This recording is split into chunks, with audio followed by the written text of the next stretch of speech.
In 1096, thousands marched toward Jerusalem, convinced God willed it. But what they unleashed reshaped continents. Knights, peasants, sultans, and saints collided in a two-century struggle of faith, power, and survival.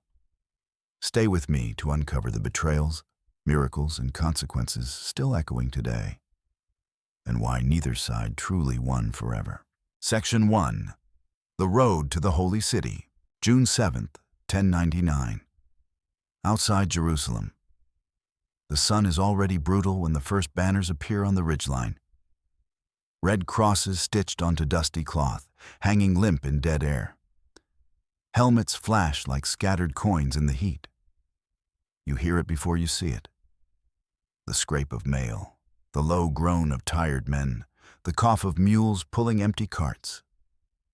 The army that crests the hills is barely an army anymore. It is a column of survivors. At the front rides a knight with a weathered face and a plain white mantle, his cross stained brown with travel. He is not the most powerful man here, but he has become one of the most feared by the enemy. Godfrey of Bouillon, Duke of Lower Lorraine. Even on horseback, he sways slightly with exhaustion. Beside him, Raymond of Saint-Gilles, Count of Toulouse, older, stubborn, sunburnt to the color of old leather, squints at the city he has dreamed about for 3 years. Not far behind, Tancred of Hauteville reins his horse hard, scanning the walls for movement, for archers, for contempt. Jerusalem. Not the heavenly city from sermons. Not the jeweled vision preached in Claremont. Jerusalem is a stone citadel crouched on high ground, its pale walls glowing like bone. From a distance it looks quiet, almost asleep. No great procession, no golden gates thrown open for returning saints. Only the hard geometry of battlements and towers. Only silence, broken now and then by the wind pushing through dry grass. A few of the Crusaders begin to cry. Others whisper prayers. Some just stare, hollow-eyed, because after so many months, they no longer know how to feel anything at all. They have marched from Nicaea to Antioch, through starvation, plague, ambush, and betrayal. They watched comrades collapse in mountain passes, cheeks black with thirst. They fought at Dorylaeum, bled at Antioch, ate leather and weeds in the winter siege. They buried friends in shallow earth with no priests to speak over them. And still they came. Now they look at Jerusalem and realize how small they are. The number matters. The Crusader host that once swelled to perhaps 60,000 is down to a fraction. Likely 12,000 to 15,000 fighting men, maybe fewer. Horses are thin, many knights walking beside their mounts because the animals are too weak to carry armor. Infantry shields are cracked. Spears are shortened from being re-tipped after breaking. Their swords are good steel, Frankish blades, Norman iron, some Byzantine or captured Arab weapons.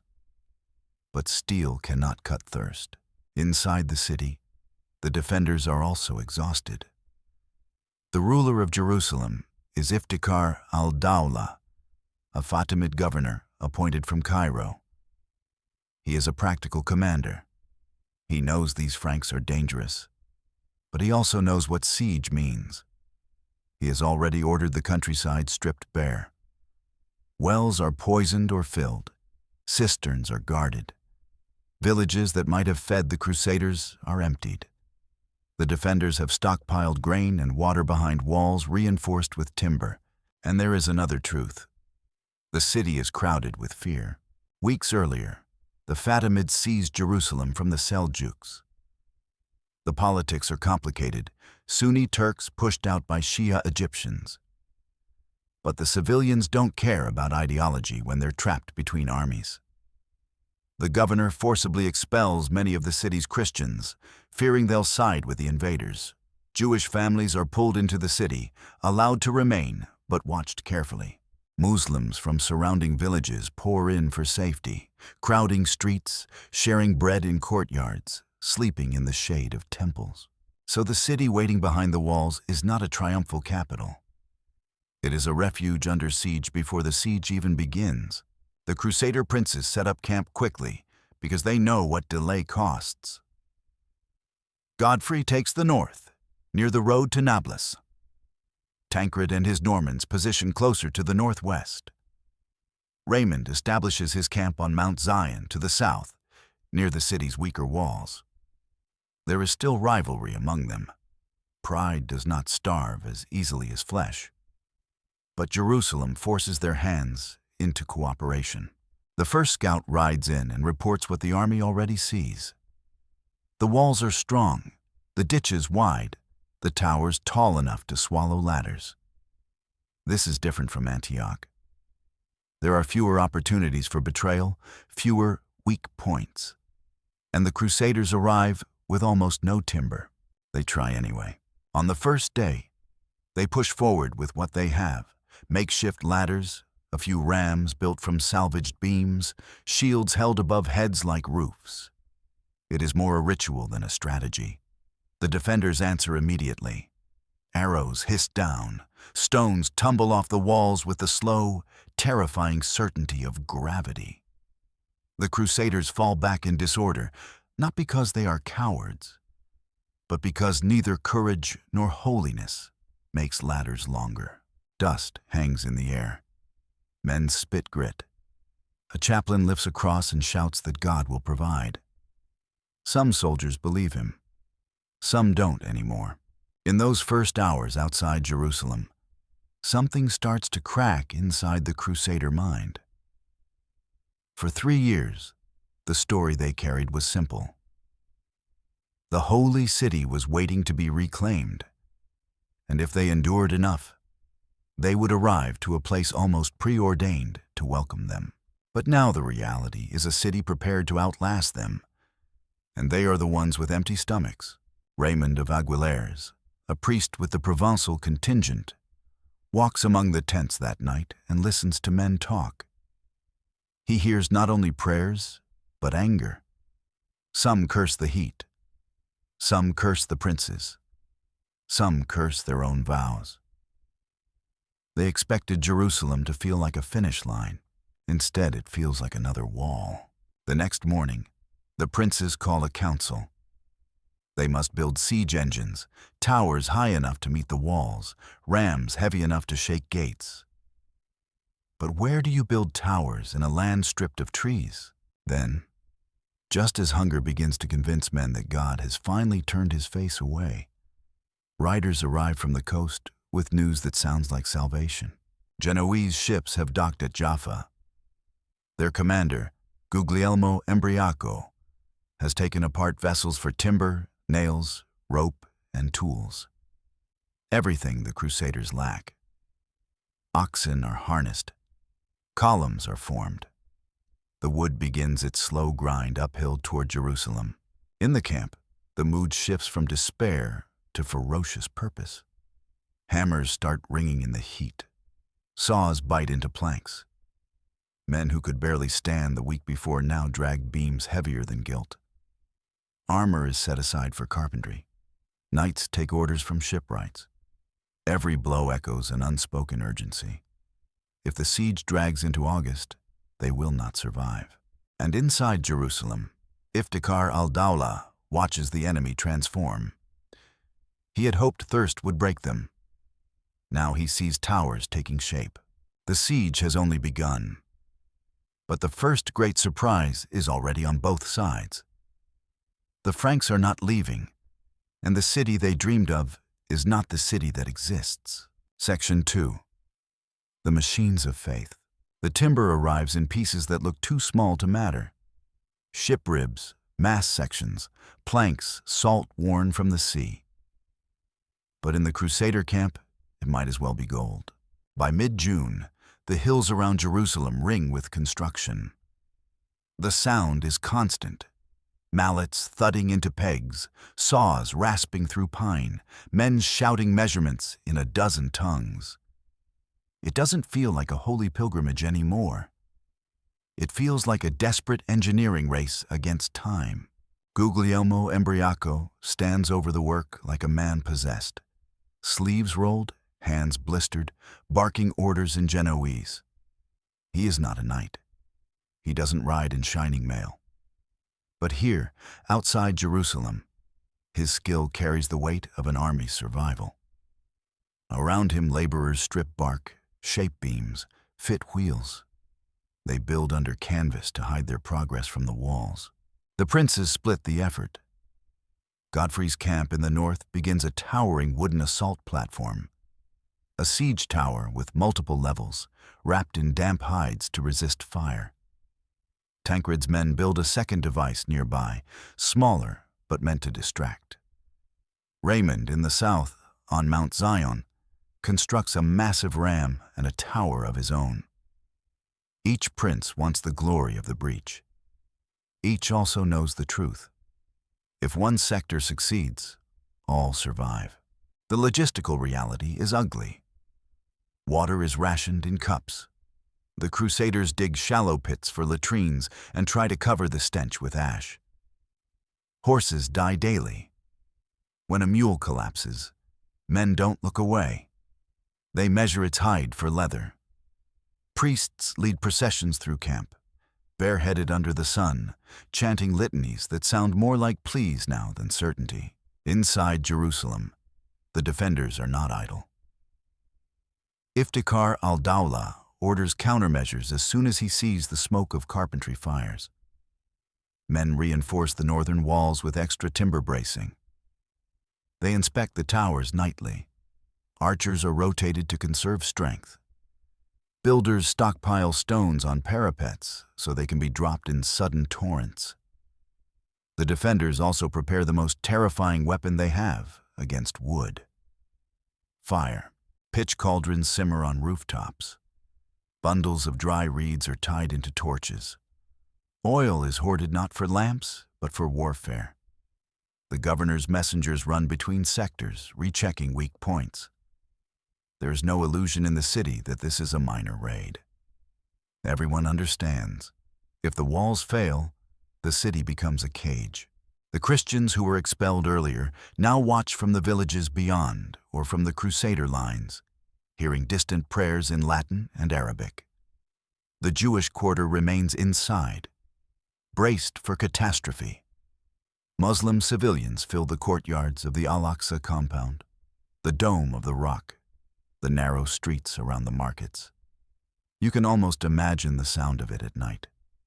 Babies crying, old people coughing, men whispering rumors of what the Franks did in Antioch. Rumors travel faster than arrows. And in the Crusader camp, the stories are their own kind of fuel. Men speak of relics, of visions, of saints walking unseen among them. They are starving, yes, but hunger makes miracles easier to believe. One day, a priest claims to have found a piece of the true cross. Another says an angel appeared above the Mount of Olives. Whether true or not, these stories do something practical. They keep men working when muscles want to quit. On July 8, 1099, the princes order something that looks at first like madness. They command the entire army to march barefoot in procession around Jerusalem's walls. It is a deliberate echo of Joshua at Jericho. Priests carry crosses and relics. Knights walk without helmets. Infantry sing psalms until their throats shred. From the city walls, Muslim defenders watch this river of dust and chanting bodies pass beneath them. Some jeer, some are silent. Iftikhar al-Dawla understands the message. This is not negotiation. This is ceremony before slaughter. The Crusaders return to camp and work harder. The siege towers are nearly complete now. The hides are soaked to resist flame. Wooden wheels are greased. The towers are built to be rolled close, then bridged to the parapet. Every man knows his place on the assault day. Who pushes, who climbs, who carries spare shields overhead. Then nature intervenes. On the night of July 13th, a wind rises from the west. It is not a storm. It is only enough to move smoke sideways and make flames jump. Men feel it in their tents and look at each other. Wind can be a blessing or a grave. At dawn, the assault begins. Trumpets blare, raw, uneven notes. But they still cut through the morning haze like iron. Godfrey's tower lurches forward first, pulled by ropes, pushed by sweating teams of infantry. The wheels creak as the machine descends a slight slope toward the northern wall. Men with shields run alongside, protecting the legs of the tower from arrows. Behind them come ladders, rams, and the knights themselves. Mounted now, armor fully strapped, the last good horses forced into battle. The defenders respond with practiced fury. Arrows rain down, thudding into hides and flesh. Stones drop from above, smashing into helmets, splintering shields. Men die without ever touching the wall. But the tower keeps moving. Each time a defender hits it with fire, the wet hides hiss and smoke but don't catch. To the south, Raymond attacks at Mount Zion. His ram pounds the wall rhythmically, a dull drumbeat of desperation. His tower rolls forward too, but the southern defenders, forewarned and concentrated, pour their fire like judgment. A gust catches the flames, and the hides begin to blacken. Raymond's men scramble to smother sparks. Some climb anyway, coughing through smoke. The fight becomes two different worlds at once. One in the north, where momentum is building, and one in the south, where fire threatens to erase progress. Godfrey watches from his saddle, eyes narrowing. He can't afford hesitation. He orders his men to fill a ditch in front of the wall with brush and debris, making a smoother approach. The work is suicidal under arrow fire, but it changes everything. The tower rolls closer, closer still, until its top platform is level with the parapet. Now the defenders can see the faces of the attackers up close. Faces crusted with salt and dust, eyes wild with exhaustion and certainty. They can hear them breathing. A bridge slams down from the tower's top. For a heartbeat, no one moves. Then the first Crusaders surge across. Section 3. The breach. The bridge lands with a cracking groan, wood biting stone. For a split second it wobbles in the air, testing its own weight, and then holds. A knight steps onto it first. Not because he was ordered, not because he is the bravest, but because there is no more time to be afraid. His mail shirt clinks as he leans forward into the narrow span. Others follow, shoulder to shoulder, a line of metal and breath suspended above the ditch. Arrows whip past, some thudding into the planks, some into men. You hear the dull, wet sound of impact. One Crusader collapses sideways, dragging another with him. They tumble into the gap below and vanish among shields. But the bridge is alive with movement now. At the top of Godfrey's tower, the assault becomes intimate. There is no room for cavalry charges or grand maneuvers. It is hands on stone, boots slipping in blood, shields locking against shields. The defenders on the parapet are Fatimid infantry and archers, many with simple helmets and round shields, some with spears meant for street fighting, not for holding off a tide of armored Franks. The first clash is brutal and close. A Crusader swings down, sword biting into a shoulder. A defender drives a spear upward into a knight's thigh where the mail parts. Someone screams in Arabic, another in French. The languages blur into the same sound when men are dying. Godfrey isn't on the bridge yet. He stays below, eyes fixed upward, controlling where fresh men go in. The youth who once followed him through Europe are gone. What remains are veterans who have learned to move like a machine when survival demands it. Above him, Tancred has redirected his men to support the north after seeing the southern assault stalling. His Normans arrive snarling prayers through clenched teeth, forcing their way up ladders near the tower to widen the foothold. The defenders try to set the bridge on fire. They throw flaming bundles, pots of pitch, anything that burns. The wet hides on the tower smother much of it, but sparks cling to the bridge's edges. Crusaders stamp them out with boots already slick with gore. Every second is borrowed from disaster. Then the Fatimid line wavers, not from cowardice, from arithmetic. They are outnumbered on this stretch of wall now, and each death is irreplaceable. The Crusaders can feed men into the breach endlessly from the tower platform. The defenders cannot. A group of Franks pushes hard to the right, carving space along the parapet. One of them, a lesser noble, maybe a knight of Godfrey's household, slams his shield into a defender's face and drives him backward toward the inner walkway. The man stumbles, catches himself, and looks behind him.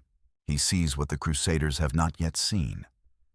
More attackers coming, more ladders reaching the stone, more helmets cresting like a tide. The wall is no longer a wall. It's a door being held by fingertips. A shout goes up from the Fatimid side.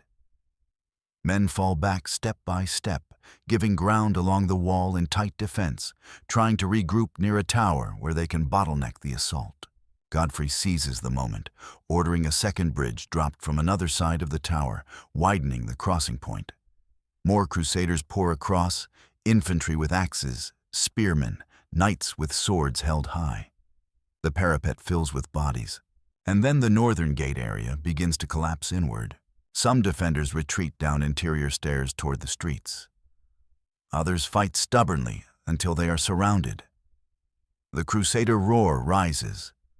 Not a cheer, but a noise like a storm breaking through a dam. Across the city, Raymond's assault in the south continues in fire and smoke.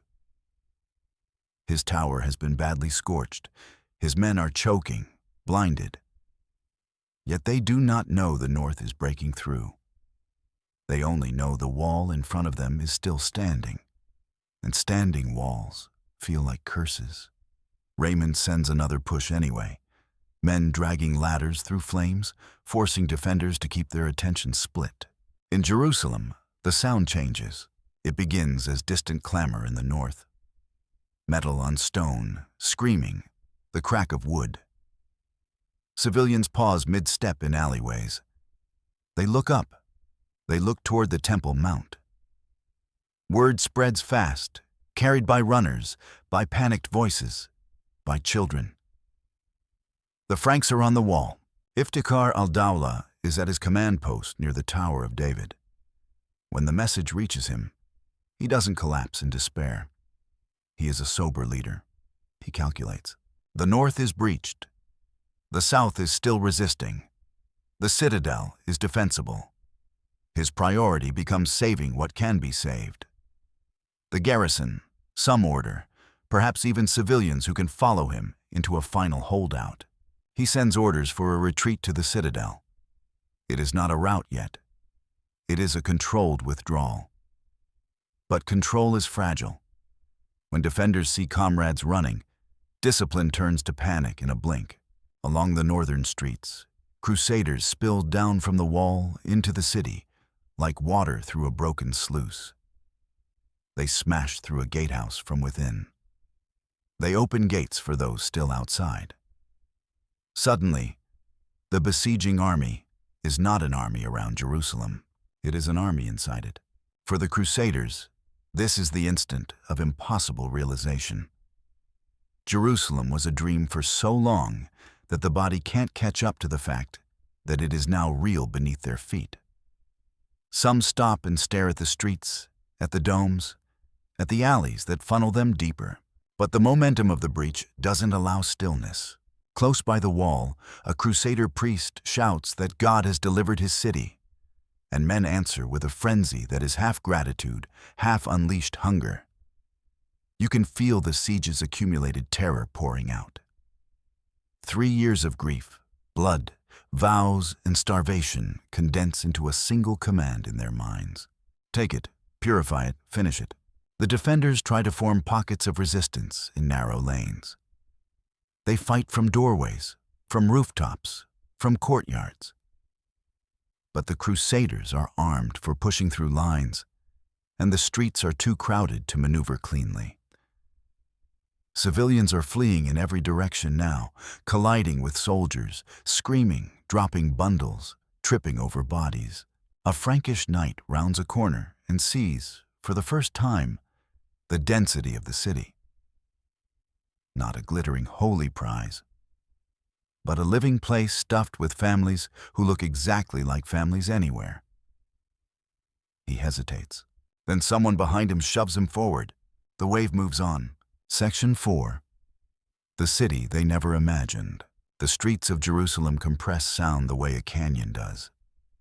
Shouts bounce from stone to stone until you can't tell where they begin.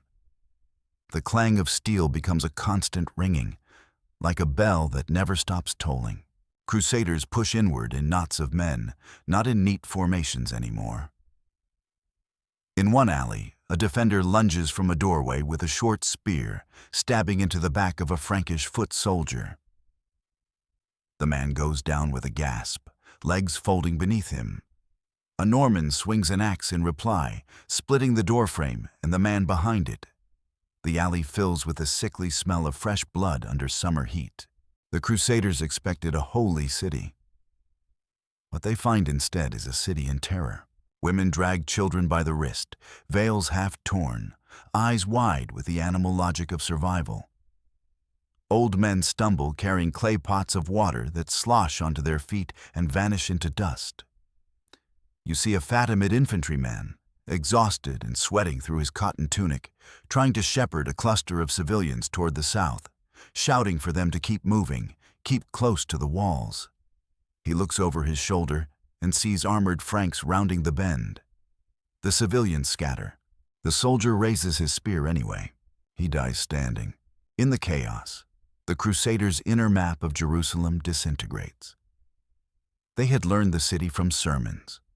The Church of the Holy Sepulchre, the Temple of Solomon, Mount Zion, the Via Dolorosa.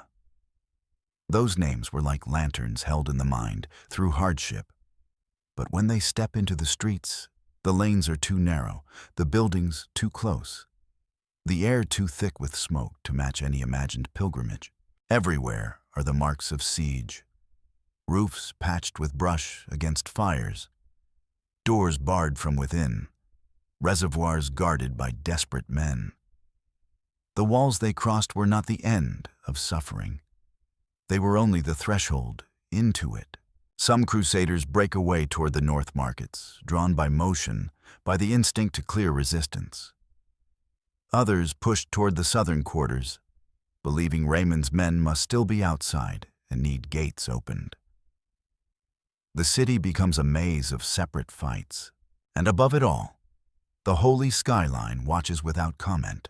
A group of knights, Flemish by their accents, force open a courtyard gate and spill inside. The courtyard is full of civilians pressed together under a fig tree, their faces turned not toward the cross, but toward the spears. One knight lifts his sword as if to strike, then freezes. For a heartbeat, he sees what his mind cannot reconcile. People who look like people, not demons.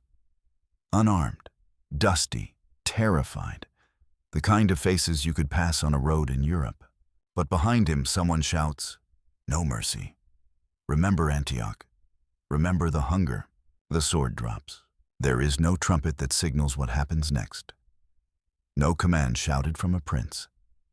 It is momentum mixed with fear, mixed with vengeance, and it spreads like fire through dry grass. Chroniclers later will describe it in different tones. Raymond of Aguilers writes with a priest's grim certainty, saying corpses lay in heaps and blood reached the ankles of the victors. Others, like Fulcher of Chartres, still startled by what they witnessed, describe shock even among the conquerors. But right now, in real time, there is no perspective. There are only acts. A street near the Temple Mount floods with fleeing people. Crusaders crash into them from behind, hacking at the edges of the crowd. Some civilians fall and are trampled. Some try to surrender, hands up, voices begging in languages the Franks don't understand. A knight hears the pleas as noise. The same kind of noise that has followed him for 3 years, the noise of enemies who killed friends he buried in foreign dirt. He does not stop. Elsewhere, there are fragments of mercy amid the storm. Tancred's men reach a quarter where many civilians have clustered. Tancred, always unpredictable, orders that some be spared and sheltered under his banner, a decision that will later be contested by other crusaders who resent any restraint. You catch glimpses like this in the chaos. A knight pulling a child away from a doorway, shoving her toward a church. A footman refusing to strike a fleeing woman, instead pushing past her. But these are flickers against a wider blaze. The city becomes a vessel for the Crusaders' accumulated trauma. At the Temple Mount, the crowd thickens. Many Muslims flee toward the Al-Aqsa Mosque and the Dome of the Rock compound, believing, as others have believed in sieges for centuries, that sacred ground might earn sanctuary. Jewish families, too, move toward places they hope will hold. The shrines fill with bodies praying, sobbing, clinging. From the outside, the stone buildings look serene, but inside they are packed like lifeboats. Crusaders pour into the compound after hard fighting. The steps grow slick. Mail boots stamp through gore. The air smells of pitch smoke and sweat and the sharp copper edge of death. The Franks had heard that this place was Solomon's temple. They believed it should be theirs. And now, in a fever of possession and wrath, they take it the way men take things in war. The violence inside the compound is not a single moment. It is seen door by door, room by room, until the meaning of holy city dissolves into something darker. Meanwhile, Iftikhar al-Dawla and his surviving core garrison withdraw to the Tower of David. The citadel's stones are thick, its position strong. From there, he can still see smoke rising from parts of the city, still hear the distant screams. He knows he cannot retake Jerusalem. His remaining task is to hold long enough to negotiate survival for his men. A messenger comes to him with news that the Franks are sweeping the city and that resistance is collapsing. Iftikhar nods once, as if he had already known. He orders the gates of the citadel secured. He prepares terms. Outside, the Crusaders keep moving, because the violence has its own terrible rhythm now. It does not pause for prayer. It does not pause for awe. Yet awe is there too, buried beneath shock. A group of pilgrims, bloodless from hunger and disbelief, stumble into a narrow street and suddenly face the hulking curve of the Church of the Holy Sepulchre rising above them. The building is scarred, surrounded by chaos, but unmistakably the place they marched to reach. For a moment they stop. Their mouths go slack, hands tremble on sword hilts. They expected trumpets and choirs. They expected light pouring from heaven. Instead, they find themselves standing in a street full of corpses, staring at a church that seems almost embarrassed to be seen in such a world. And still, their knees buckle. Some fall to the stones weeping. Some kiss the ground. Some whisper prayers with blood on their sleeves. They are not hypocrites in that instant. They are men whose dream is finally in front of them. And it looks nothing like a dream. Section 5, all in ash. The Church of the Holy Sepulchre stands in the middle of a city that feels like it is burning from the inside out. Its rounded roof rises above the neighboring streets like a slow wave frozen in stone. To the Crusaders who reach it, it is instantly recognizable. Not because they have seen it before, but because they have carried a picture of it in their minds for years. A knot of men gathers at the courtyard. Their armor is spattered dark. Their mouths are dry cracks. Their eyes are red from smoke and dust and something harder to name. Some still clutch weapons. Others have let swords hang slack at their sides, the way a man does when his body is trying to remember that it is not just a tool for killing. A priest pushes through them. You can hear his voice wobble as he chants, not with ceremony, but with a kind of stunned relief. Behind him comes a barefoot pilgrim, ribs visible through his tunic, hands shaking as if he's freezing despite the heat. He drops to his knees at the threshold. "Here," he whispers, almost unbelieving. "Here." It's not a triumphal entry.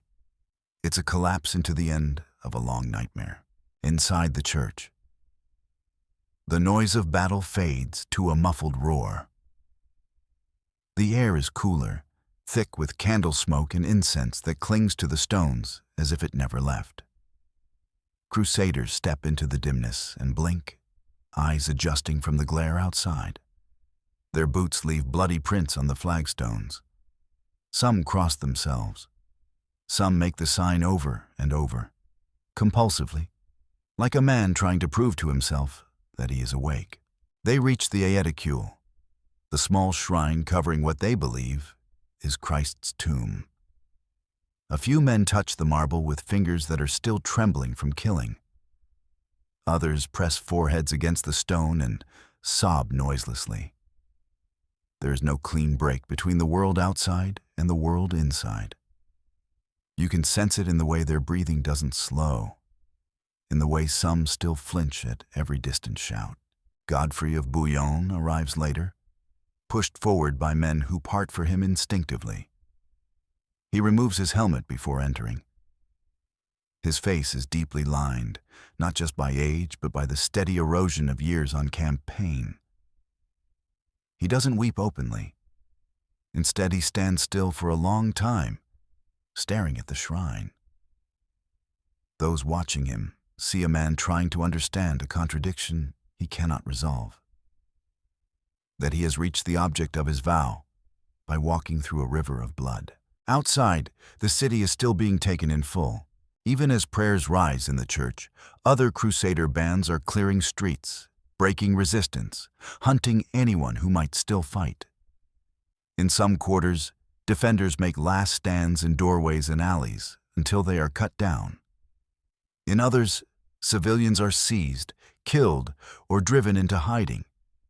Fires burn in isolated pockets where homes were torched or where pitch spilled in the fighting.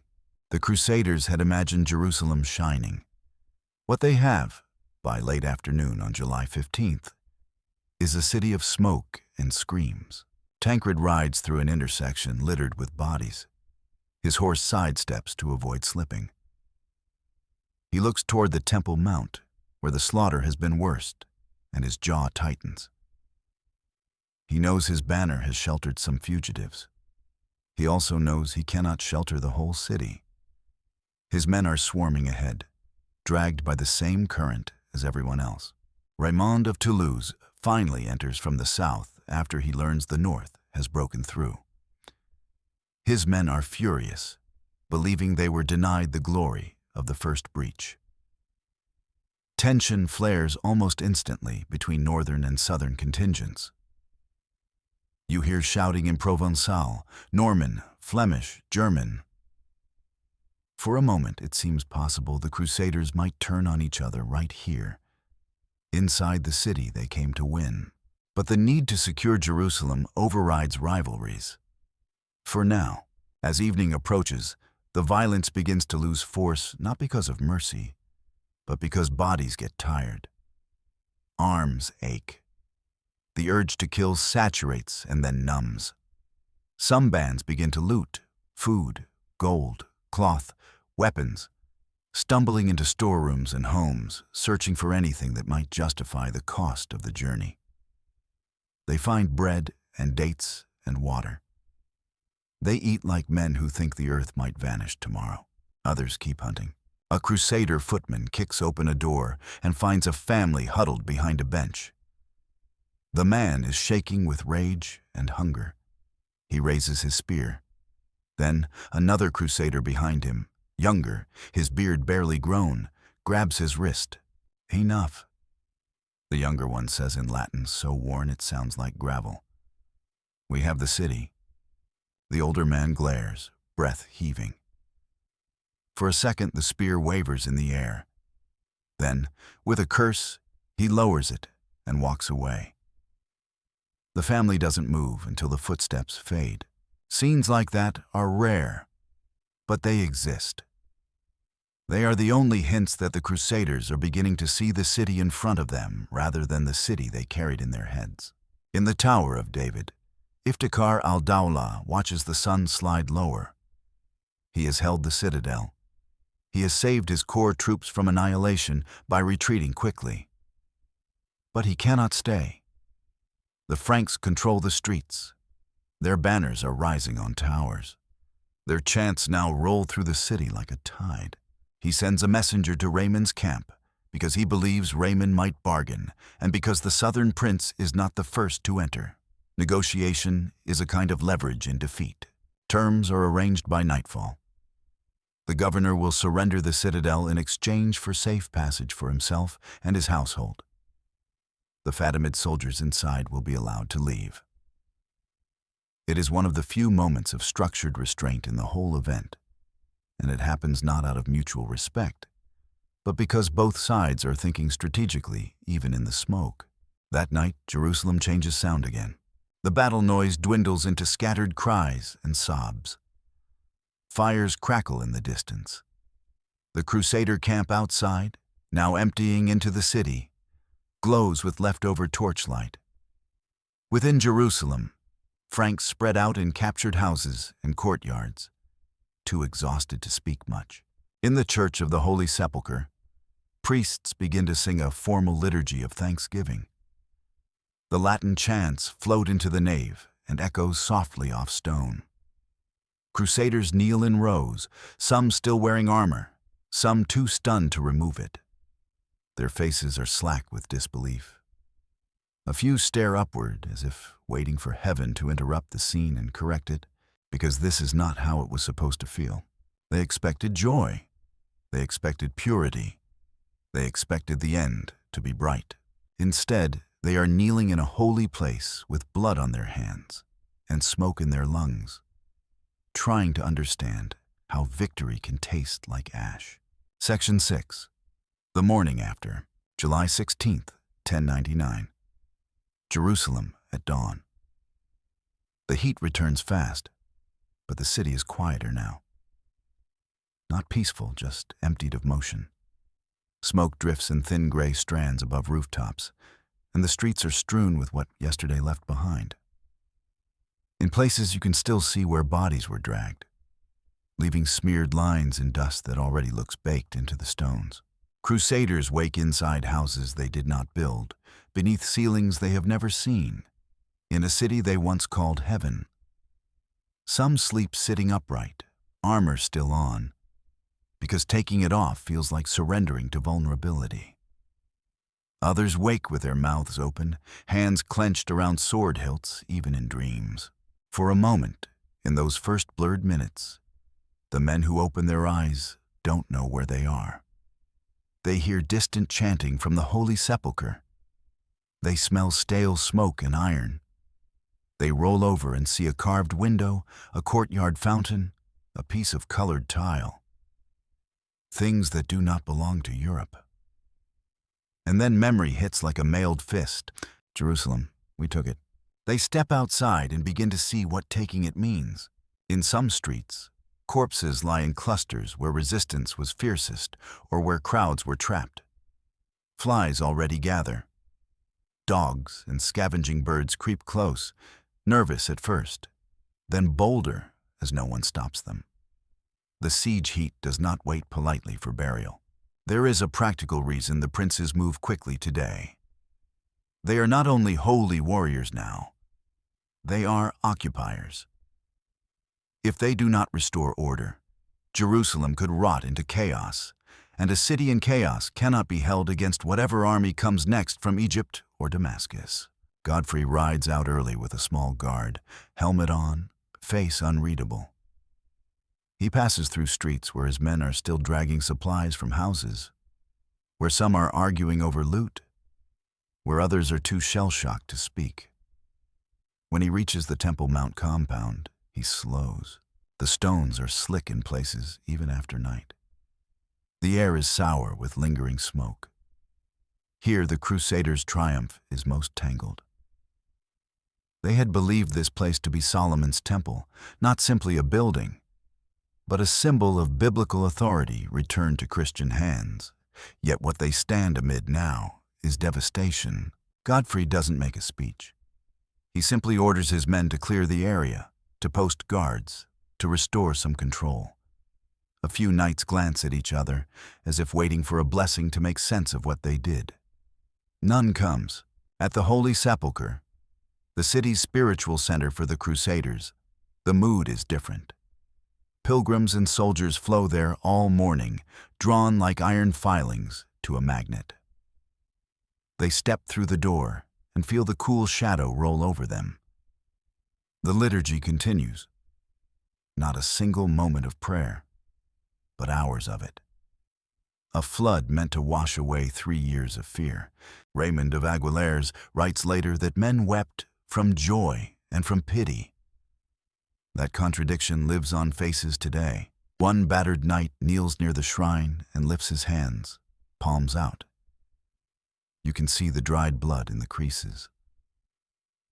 He stares at it with the same expression a man might wear while examining a wound he didn't feel yesterday.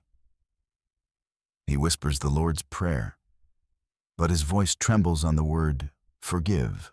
Another crusader, a footman from Lorraine, stands near a column and looks at the gold lamps, the Greek icons, the smell of incense. He had imagined this place glowing with familiar Latin worship, a kind of homecoming. Instead, the church bears the layers of many faiths, many rulers, many histories. It feels older than any one people's claim. That shocks him more than the fighting did. Outside, the princes convene near the church in a tense council. The argument is immediate. Who governs Jerusalem? Every prince here knows that holding the city is not a matter of ceremony, but survival. They also know their unity is thin as parchment. Bohemond is in Antioch. Baldwin is far north in Edessa. The men in Jerusalem are those who endured to the end, and they want a leader who endured with them. Raymond, the richest and most senior by title, still believes Jerusalem should be his.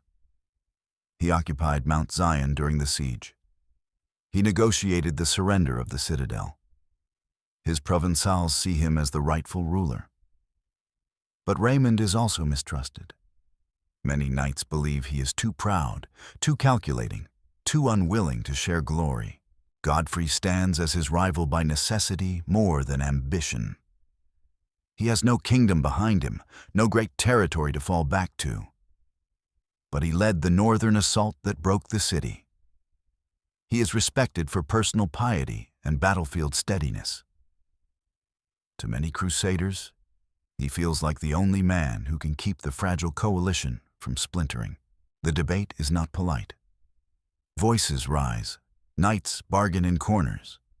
A few men mutter that if the princes turn on each other now, Jerusalem will be lost before the first Muslim relief force even arrives. You can feel the weight of their exhaustion pressing against their pride. By day's end, Godfrey accepts leadership, but notably refuses to call himself king. He takes the title Advocate of the Holy Sepulchre, saying he will not wear a crown of gold where Christ wore a crown of thorns.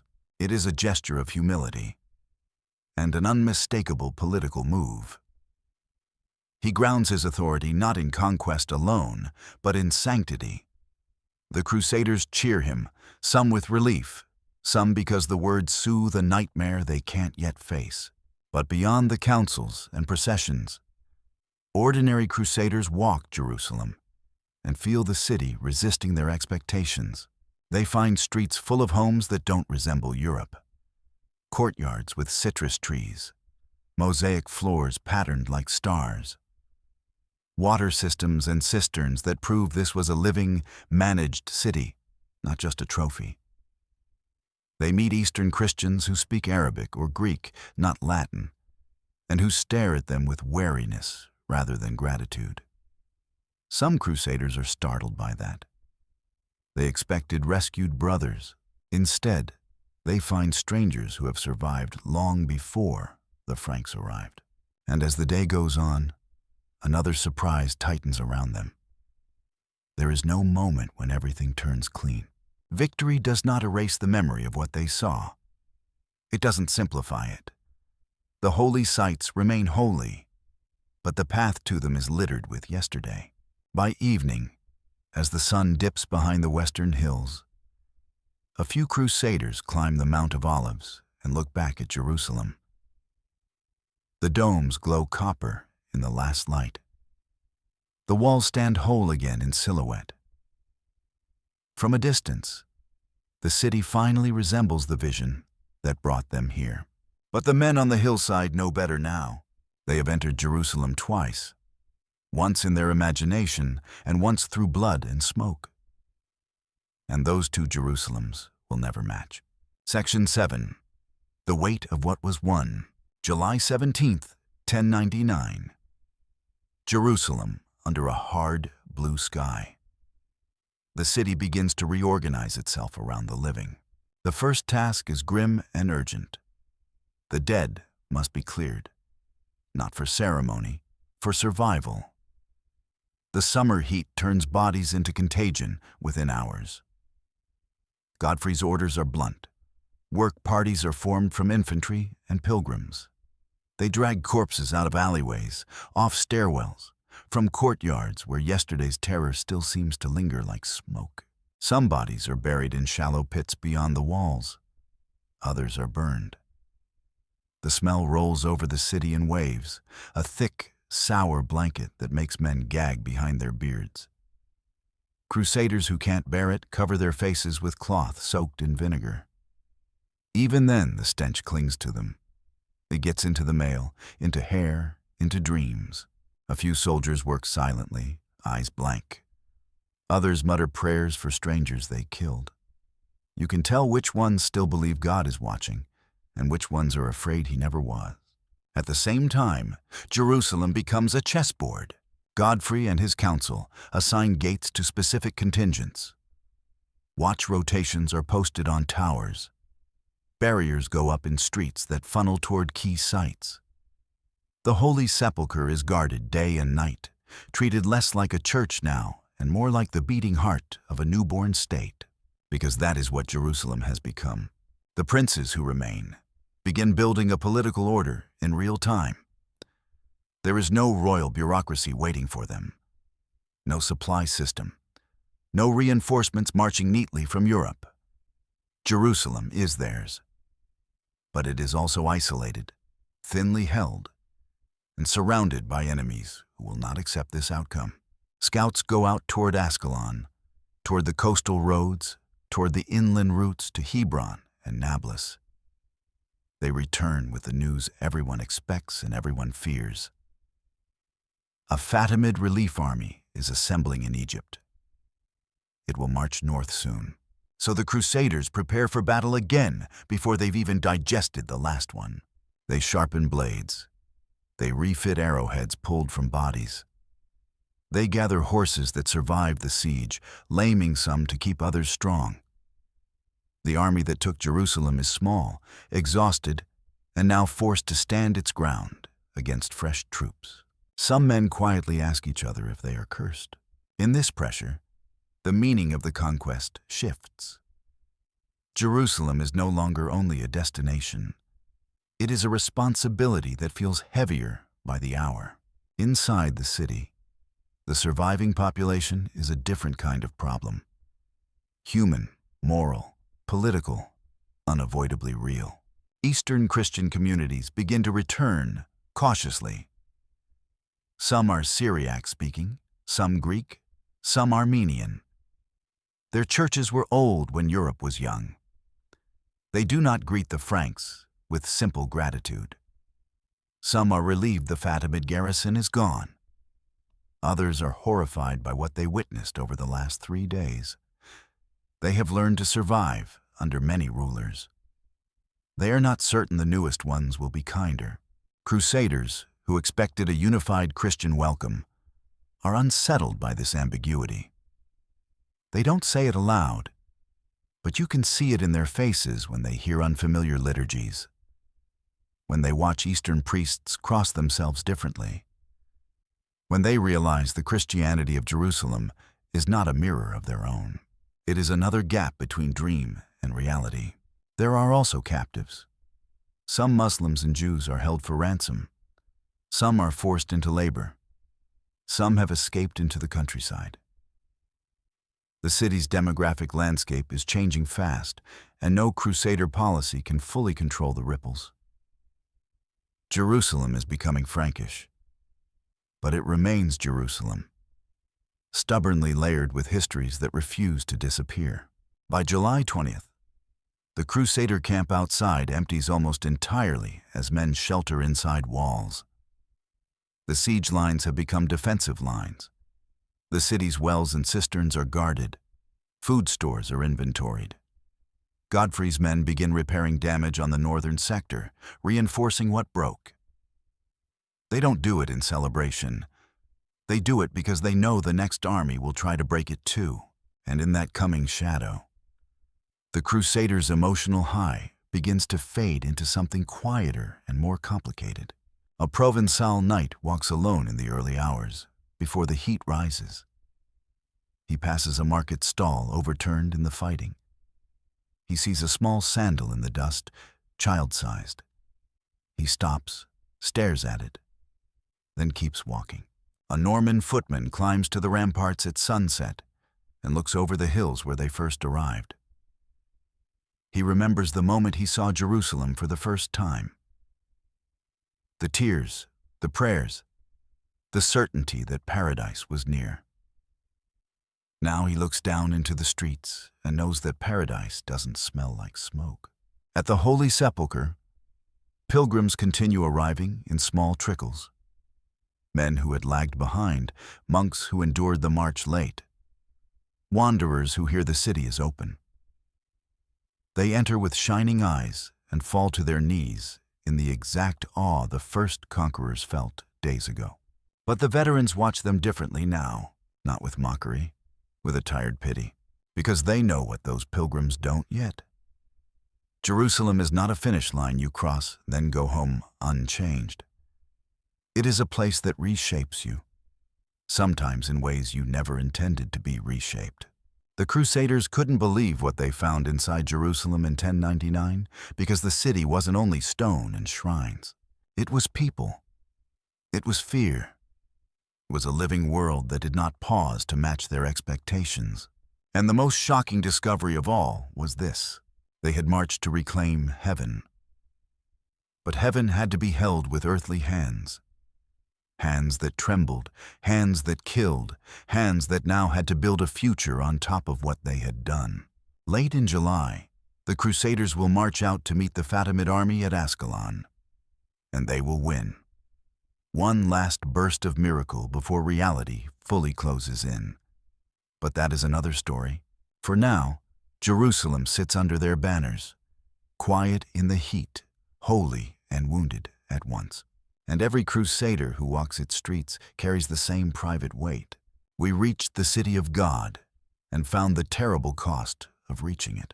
And that's the Crusades. Not a simple tale of heroes and villains, but a storm of devotion, ambition, fear, and consequence that neither Europe nor the Muslim world ever fully escaped. If this journey changed how you see that era, let me know below. Like, subscribe, and join us next time as we dive deeper into the battles, the people, and the legacies history still argues about today.